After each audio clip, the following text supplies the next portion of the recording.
بسم اللہ الرحمن الرحیم۔ السلام علیکم ورحمۃ اللہ وبرکاتہ۔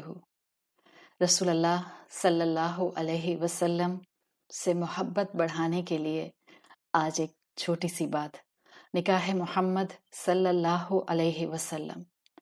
رسول اللہ صلی اللہ علیہ وسلم آپ جب 25 ایئرس کے ہوئے تو آپ کے اندر حکمت، فراست وقت کے ساتھ ساتھ بہت تیزی سے بڑھنے لگ گئی۔ مکہ کے لوگ آپ کی بہت رسپیکٹ کرنے لگ گئے، یہاں تک کہ ہسٹری میں آتا ہے کہ رسول اللہ صلی اللہ علیہ وسلم کی عزت، آپ کی رسپیکٹ مکہ کے قریش کے ایلڈرز بھی کیا کرتے تھے۔ آپ صلی اللہ علیہ وسلم کی ایک کانسٹنٹلی جو خاموش طبیعت تھی، اس خاموش طبیعت میں سب کا احترام کرنا بھی شامل تھا۔ اس خاموش طبیعت میں ایک دوسرے کی مدد کرنا بھی شامل تھا، اور اس خاموش طبیعت میں آپ صلی اللہ علیہ وسلم کا پونڈر کرنا اور اپنے کریٹر کے بارے میں سوچتے رہنا بھی شامل تھا۔ یہی وجہ تھی کہ رسول اللہ صلی اللہ علیہ وسلم صرف 25 سال کی عمر میں ایک یتیم ہونے کے باوجود پورے مکہ میں بہت مشہور ہو گئے تھے۔ لوگ آپ کو جانتے تھے۔ 25 سال کی عمر میں آپ کو الصادق الامین کا ٹائٹل مل چکا تھا۔ آپ صلی اللہ علیہ وسلم کی آنیسٹی اور ریپوٹیشن کو سارا مکہ سمجھتا تھا، اور آپ صلی اللہ علیہ وسلم کی یہی عمر تھی جس میں آپ کو اتنا زیادہ اللہ تعالیٰ نے اس علاقے میں عزت دی کہ جو بہت سے کاروبار کرنے والے لوگ تھے وہ ظاہری بات ہے دیکھا کرتے تھے کہ آنیسٹی رکھنے والے لوگ کہاں ہیں۔ انہی کاروبار کرنے والے لوگوں میں ایک خاتون تھیں جن کا نام حضرت ختیجہ رضی اللہ عنہا آتا ہے۔ حضرت ختیجہ رضی اللہ عنہا اپنے 40s میں تھیں، ویڈو تھیں یعنی بیوہ تھیں، اور آپ کو ہسٹری بتاتی ہے کہ بہت گڈ لکنگ تھیں۔ حضرت ختیجہ رضی اللہ عنہا کیونکہ ظاہری بات ہے ویڈو تھیں تو یہ اپنا کاروبار خود رن کیا کرتی تھیں ود ہز ٹیم۔ ان کا کاروان، ان کا قافلہ جو تھا وہ جانا تھا سیریا کی طرف۔ تو آپ صلی اللہ علیہ وسلم کی کیونکہ ریپوٹیشن مکہ میں بہت اچھی ہو رہی تھی کہ بہت امانت کا خیال رکھنے والے، آنیسٹ، صادق اور امین ایک انسان ہیں، اور بہت زیادہ صفائی کے ساتھ، ٹرانسپیرنسی کے ساتھ معاملات کرتے ہیں، تو حضرت ختیجہ نے ان کو پیغام دیا کہ آپ کیا میرے قافلے کے ساتھ جو کہ بزنس ٹریڈنگ پر جا رہا ہے، آپ اس میں جو ہے وہ میرے لوگوں کے ساتھ، ورک فورس کے ساتھ جائیں گے؟ آپ صلی اللہ علیہ وسلم نے حامی بھر لی۔ حضرت ختیجہ رضی اللہ عنہا کا جو غلام تھا میسرہ، جو نام آتا ہے، یہ ساتھ میں تھے اور کانسٹنٹلی رسول اللہ صلی اللہ علیہ وسلم کے ساتھ ان کا وقت گزرا۔ وہاں ٹریڈنگ ہوئی، بہت ٹرانسپیرنسی کے ساتھ ٹریڈنگ ہوئی۔ جب آپ صلی اللہ علیہ وسلم مکہ کی طرف واپس آ رہے تھے تو آپ یہ سمجھ سکتے ہیں کہ کانسٹنٹلی میسرہ کے ساتھ انٹریکشن آپ کا from Mecca till back to Mecca چل رہا تھا، اور ظاہر ہے اس وقت کی ٹریولنگ 30 منٹس اور 45 منٹس کی فلائٹس تو ہوتی نہیں تھیں، اس وقت تو اونٹوں پر ٹریولنگ ہوتی تھی، اور کئی دن اور کئی ویکس اور مہینے لگ جایا کرتے تھے، تو اچھا خاصا آپ کسی جرنی میں کسی انسان کو پہچان جایا کرتے تھے۔ جہاں حضرت ختیجہ رضی اللہ عنہا کے غلام میسرہ نے آپ کی شخصیت کو، آپ کے کردار کو، آپ کی ڈیلنگ کو، آپ کی امانت کو، آپ کی ٹرانسپیرنسی کو، آپ کی گفتگو کو آبزرو کیا، وہیں میسرہ نے 2 چیزیں اور آبزرو کی جو کہ آپ کو بہت سی سیرت کی کتابوں میں ارلی عرب اسکالرز مینشن کرتے ہوئے ملتے ہیں، جس میں رسول اللہ صلی اللہ علیہ وسلم کے کئی معجزات میں سے کچھ معجزات یہاں اس واقعے کے ساتھ کنیکٹڈ ہیں، خاص طور پر 2 میں آپ کے سامنے رکھوں گی۔ میسرہ کہتے ہیں کہ اس پورے ٹرپ میں جہاں میں نے رسول اللہ صلی اللہ علیہ وسلم کی شخصیت کو آبزرو کیا، وہاں 2 غیر معمولی واقعات بھی میں نے آبزرو کیے۔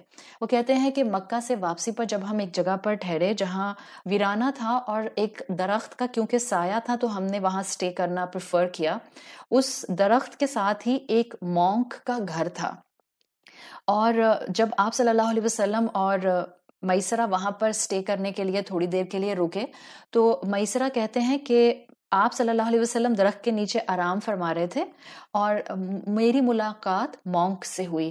مونک نے مجھ سے پوچھا کہ یہ جو تمہارے ساتھ درخت کے نیچے صاحب ہیں یہ کون ہیں؟ تو میں نے ان کو بتایا کہ قریش میں سے ایک شخص ہیں، اور قریش کے لوگ جو ہوتے ہیں وہ کعبہ کی، ہماری ہولی پلیس کی پروٹیکشن کرتے ہیں، اس کے گارجین ہوتے ہیں. تو میسرہ کہتا ہے کہ اس مونک نے کہا کہ کسی نبی سے کم مجھے یہ شخص نہیں لگتا.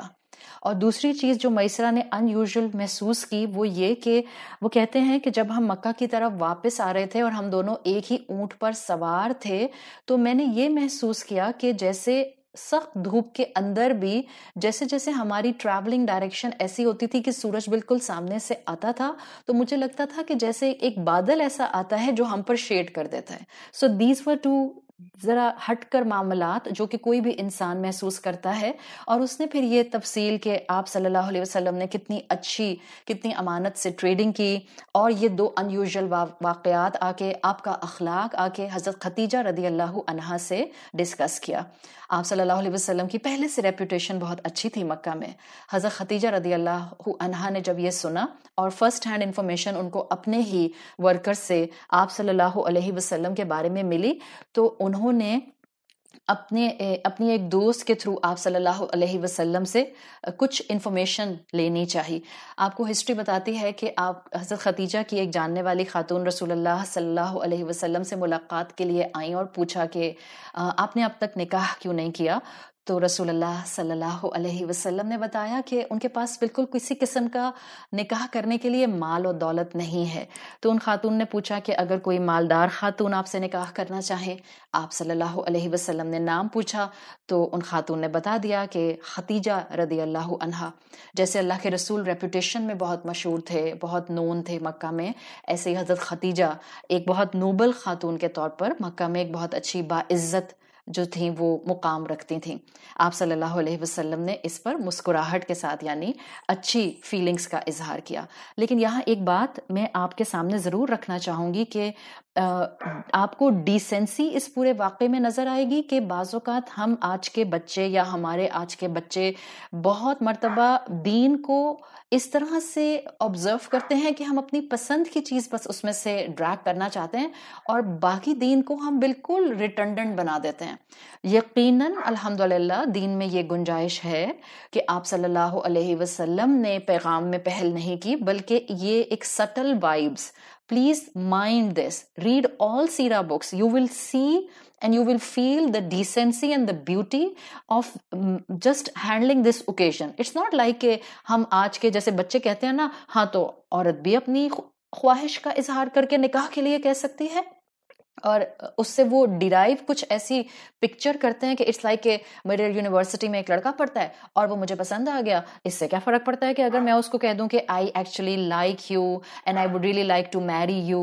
یہ کہیں سے وائبس آپ کو اس پورے واقعے میں نہیں ملتی. So if someone is deducing this kind of direct hint from this تو پلیز وہ اپنی اصلاح کر لے. بیکاز آپ اگر سیرت کی کتابیں پڑھیں گی تو آپ کو بالکل پہل نظر آئے گی، آپ کو ایک خواہش کا اظہار نظر آئے گا، but in a very decent way, in a very mature way, in a very sophisticated اور اس کلچر کا احساس رکھتا ہوا وے. جب آپ کی حضرت خدیجہ رضی اللہ عنہا کی فرینڈ نے جا کر رسول اللہ کی اس گفتگو کو ان کو بتایا تو حضرت خدیجہ سمجھ گئیں کہ آپ صلی اللہ علیہ وسلم کیوں اب تک نکاح کے بندھن میں نہیں بندھے. ادھر جب ناؤ لسن دس کیئرفلی، آپ کو یہ واقعہ اسی طرح سے سیرت ابن اسحاق اور سیرت ابن ہشام میں ملے گا، جس کا کرکس میں آپ کے سامنے رکھ رہی ہوں.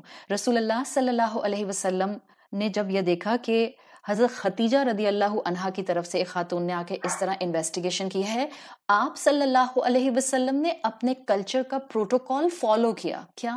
آپ کے دونوں چچا، آپ کے چچا ابو طالب جو تھے اور حضرت حمزہ، یہ دونوں آپ صلی اللہ علیہ وسلم کی طرف سے گئے اور جو کلچرل ایک ڈیسنٹ بریکٹ کا پروپوزل دینے کا ایک طریقہ کار اس وقت بھی موجود تھا، اس کو اڈاپٹ کیا گیا اور پھر اس طرح سے آپ صلی اللہ علیہ وسلم کا نکاح، پہلا نکاح حضرت خدیجہ رضی اللہ عنہا سے ہوا. اللہ تعالیٰ نے حضرت خدیجہ سے آپ صلی اللہ علیہ وسلم کو 6 اولادیں دیں، جن میں سے 4 بیٹیاں اور 2 بیٹے تھے. چاروں بیٹیاں زندگی میں جوان ہوئیں، لیکن دونوں بیٹے اپنے بچپن میں ہی اللہ کو پیارے ہو گئے. یہاں ایک پوائنٹ جو ہم آج کے اس واقعے سے اپنی زندگی میں ساتھ لے کر اور اپنی اولادوں کی زندگی میں آگے لے کر چلیں گے، وہ یہ کہ الحمدللہ اسلام بالکل اجازت دیتا ہے کہ اگر آپ کی بیٹی کسی کو پسند کرتی ہے تو وہ اپنی خواہش کا اظہار کر سکتی ہے. But we need to see the decency within the incident, within the واقعہ, within the scenario discussed within the سیرہ. اور وہ طریقہ کار یہ ہے کہ ماں باپ کو درمیان میں سے omit نہیں کر دیا جاتا. بڑے بزرگوں کی خواہش کو بھی رسپیکٹ دی جاتی ہے، بڑے بزرگوں کے مشورے لیے جاتے ہیں، بڑے بزرگوں کو ان مشوروں میں شامل رکھا جاتا ہے. اللہ کے رسول صلی اللہ علیہ وسلم was pretty much mature. وہ چاہتے تو اپنا فیصلہ خود کر لیتے. امی تھی نہیں، ابا تھے نہیں، دادا تھے نہیں، چاچا تھے. انہوں نے اس عمل سے ہمیں کیا بتایا ہے کہ انسان اپنی زندگی میں جہاں پر بھی بینگ اے مسلمان جس کلچر میں رہتا ہے، دین کے جو الاؤ کام ہیں ان کو اپنے کلچر کی جائز بریکٹ کے اندر رکھ کے ضرور آگے بڑھنا چاہیے. یہ لٹھ مار انداز نہیں ہونا چاہیے کہ ہمیں تو دین کہتا ہے کہ خود ہی ڈھونڈ لو اور خود ہی کر لو اور تمہیں اس کی اجازت ہے. اور آج کے فتنوں کے دور میں 4 ایسے آپ کو انسان مل گئے جن کے ساتھ آپ نے لگا ہوا دیکھا اسکالر کا ٹائٹل، اور انہوں نے کہا کہ ایک نوجوان کو، عاقل اور بالغ کو ولی کی ضرورت نہیں ہے، دھڑ دھڑ دھڑ جاؤ اور نکاح کرو and start a new life. اس طرح سے زندگیاں نہیں گزرتی. سیرت رسول صلی اللہ علیہ وسلم ہمیں قدم قدم پر ایک ایک لمحہ پھونک پھونک کر اٹھانے کے لیے جو کچھ سکھاتی ہے، اگر ہم زندگی میں صرف سیرت رسول پر فوکس کرنا شروع کر دیں، ہم بینگ اے مسلمان بہترین انسان بن جائیں. اس لیے کہ آپ کی سیرت، آپ کا کردار، آپ کے ڈیسیژنز اللہ کی طرف سے پروٹیکٹڈ تھے. آپ چلتا پھرتا قرآن تھے. آپ صلی اللہ علیہ وسلم نے اللہ ہی کی دی ہوئی آیات کو بہترین طریقے سے مینیفیسٹ کر کے دکھایا ہے. تو ہمیں اولاد ہوتے ہوئے یہ سمجھنا ہے کہ ہم اب بیٹی ہوتے ہوئے یا بیٹا ہوتے ہوئے ماں باپ سے خواہش کا اظہار کریں. Then number 1, we should respect parents' opinion also. صحیح، we should give them that مقام جو اللہ نے ان کو دیا ہے. we should take their guidance. we should bring them into the whole scenario جب ہم کسی کو پسند کر رہے ہیں اور اس کو ہم حلال طریقے سے، جائز طریقے سے آگے بڑھانا چاہ رہے ہیں. اور ماں باپ کے اینڈ سے یہ ضروری ہے کہ ماں باپ اولاد کی جو چوائس ہے اس کو ریسپیکٹ کریں. ایک دم سے جو ہے وہ فلیئر اپ ہونے کی ضرورت نہیں ہے، بلکہ اولاد کی چوائس کو کنسیڈر کریں، اس کو پرکھیں، اس کو دیکھیں، اور اگر اس میں ان کو بالکل بہترین طریقے سے اپنی فیملی کے ساتھ کمپیٹیبلٹی نظر آتی ہے، ایک ڈیسنٹ شریف گھرانہ ہے، لڑکے کا ہے یا لڑکی کا ہے، تو ماں باپ کو بھی چاہیے کہ اولاد کی خواہش کو رسپیکٹ کریں. سو دس از اے بوتھ اینڈ تھنگ. رسول اللہ صلی اللہ علیہ وسلم کی طرف سے پراپر پروپوزل بھیجا گیا، آپ کے بزرگ لے کر گئے، اور پھر اس کے بعد اس معاملے کو آگے بڑھایا گیا. These سیرہ incidents are not just to read within the time frame of Rabiul Awwal. In fact, these سیرہ واقعات are day to day guidance for all of us and for each age bracket, for every kind of age bracket. So اللہ سے دعا کریں کہ اللہ تعالیٰ ہمارے بچوں کو سیرت کو ویلیو کرنے والا بنائے. اللہ ہمیں توفیق دے کہ ہم صحیح طریقے سے علم حاصل کر سکیں، تاکہ ہم اپنی مرضی کا دین جو ہے وہ پک اینڈ چوز نہ کریں، بلکہ ہم ہولسٹیکلی دین کی برکتوں کو سمیٹنے والے بنیں. جہاں دین کلچر کو ساتھ لے کر چلنے کی اور اس کو ساتھ لے کر کنٹینیو کرنے کی بریکٹ دیتا ہے، ہم بھی اس کو آگے لے کر چل سکیں، تاکہ ماں باپ اولاد کی خواہشات کو رسپیکٹ دیتے ہوئے ان کی جائز خواہشات کو پورا کریں اللہ کی رضا سے، اور اولاد ماں باپ کے ایکسپیرینس کو عزت دیتے ہوئے ان کے فیصلوں کے اوپر توکل اور اپنا بھروسہ قائم رکھے. اللہ تعالی ہمیں اور ہماری اولادوں کو اللہ کے رسول صلی اللہ علیہ وسلم کی سچی محبت عطا فرمائے، اور اللہ ہمارے اولادوں کو، بیٹوں کو اور بیٹیوں کو رائچس اسپاؤس، رائچس فیملیز عطا فرمائے، تاکہ وہ زندگی میں جب اس چیپٹر میں آگے بڑھیں جو کہ نکاح کا چیپٹر ہے تو اس کے بعد ان کے ایمان میں اور استقامت اور اسٹیڈ فاسٹنس میں اضافہ ہو. سبحانک اللہم و بحمدک نشہد ان لا الہ الا انت نستغفرک و نتوب الیک. السلام علیکم ورحمۃ اللہ وبرکاتہ.